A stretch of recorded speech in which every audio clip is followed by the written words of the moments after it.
how to change WhatsApp ringtone on iPhone. In this video, I'll show you how to change WhatsApp ringtone on iPhone. WhatsApp on iPhone lets you customize notification sounds for calls and messages, but with some limitations compared to Android.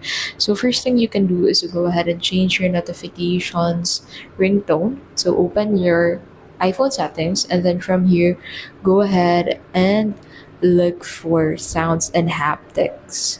So scroll down from here and look for sounds and haptics, and then click on ringtone in sounds and haptics, and then choose your preferred ringtone. So this will apply to WhatsApp calls too.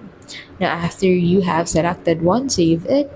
And if you want to change WhatsApp message notification sound, what you can do is to open WhatsApp on your device.